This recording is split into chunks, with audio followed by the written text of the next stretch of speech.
मदरसे में अंग्रेजी ब्रेन वॉश।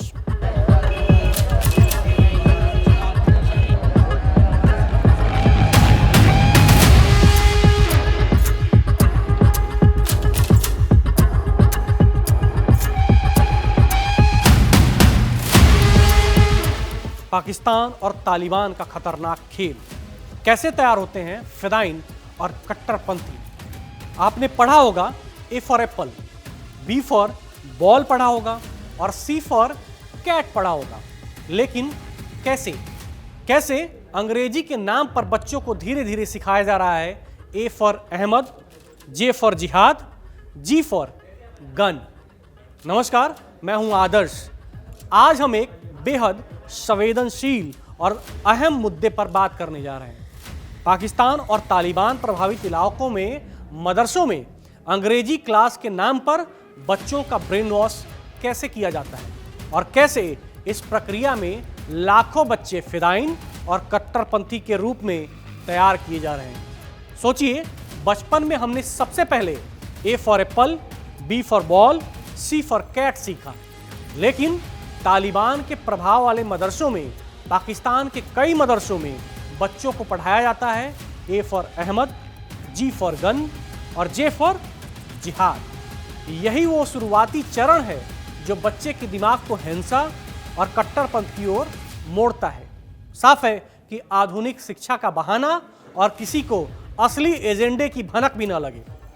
दक्षिण एशिया के कुछ इलाकों में जहां तालिबान और कट्टरपंथी समूहों का प्रभुत्व रहा है, पाकिस्तान के कई मदरसों में जहां कट्टरपंथ हावी है, शिक्षा को कभी कभी वैचारिक कंडीशनिंग या मानसिक परीक्षण के लिए इस्तेमाल किया जाता है। कई अंतर्राष्ट्रीय रिपोर्टों में एक खुलासा हुआ है कि अंग्रेजी क्लास, कंप्यूटर क्लास या स्पेशल लेक्चर के बहाने बच्चों को धीरे धीरे चरमपंथी विचारधारा के प्रति संवेदनशील बनाया जाता है। सबसे पहले बच्चों और उनके माता पिता का भरोसा जीतना होता है, इसीलिए पहले महीने क्लास बिल्कुल सामान्य होती है। बेसिक अंग्रेजी, आसान वाक्य, छोटी कहानियाँ। माता पिता को लगता है कि उनका बच्चा आधुनिक शिक्षा प्राप्त कर रहा है, लेकिन जैसे ही भरोसा मजबूत होता है, क्लास का कंटेंट बदलना शुरू हो जाता है। कहानियों में हिंसा या जिहाद को ग्लोरीफाई किया जाता है। दुश्मन की पहचान धर्म, देश या समुदाय के आधार पर तय की जाती है। बच्चों को बताया जाता है कि उनका मिशन बाकी बच्चों से अलग है। यही वो स्टेज है जहां साइलेंट ब्रेन वॉशिंग शुरू होती है, और ये सब किया जाता है भावनात्मक और धार्मिक अपील की सहायता से। इसके बाद बच्चे के दिमाग में 3 अहम और जरूरी विचार डाल दिए जाते हैं। तुम खास हो, तुम्हें एक बड़ा काम करना है, तुम्हारा मजहब या समुदाय खतरे में है। इस तरह का मानसिक दबाव बच्चे को सवाल करने की क्षमता से दूर कर देता है। धीरे धीरे वो सीखता है कि उसका असली परिवार वही समूह है जो उसे पढ़ा रहा है। अंग्रेजी का इस्तेमाल इस चरण में एक रणनीति के रूप में किया जाता है। बच्चे को बताया जाता है कि अब वो दुनिया को समझ सकता है, लेकिन दुनिया मुसलमानों के साथ गलत कर रही है। उसे कट्टरपंथी वीडियो, भावनात्मक भाषण और चुनिंदा घटनाओं की एक तरफा व्याख्या दिखाई जाती है। इसका मकसद बच्चों में गुस्सा और प्रतिशोध की भावना पैदा करना है।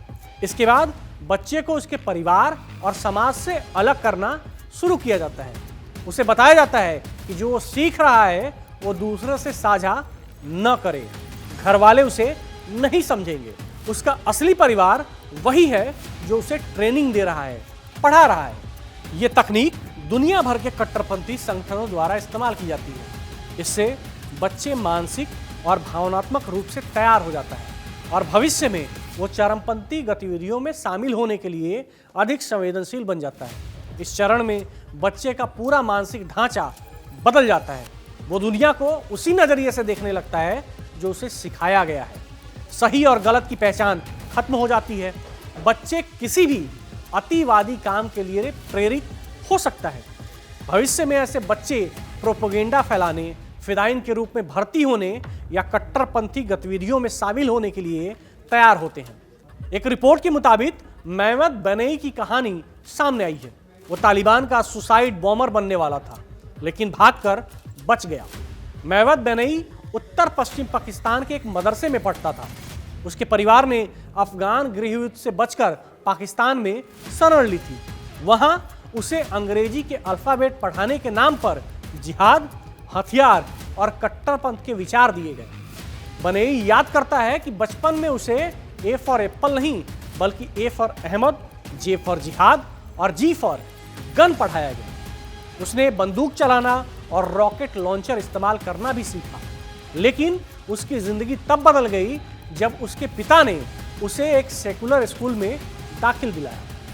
शिक्षा और एक्सपोजर ने उसकी सोच को बदल दिया। 2001 में वो ब्रिटेन भाग गया और आज वही हाथ लोगों के दर्द को कम करने में इस्तेमाल हो रहा है। आपको बता दें कि तालिबान का आरंभ उस समय हुआ जब अफगान गृहयुद्ध और मुजाहिदीन का असर पूरे क्षेत्र में फैला था।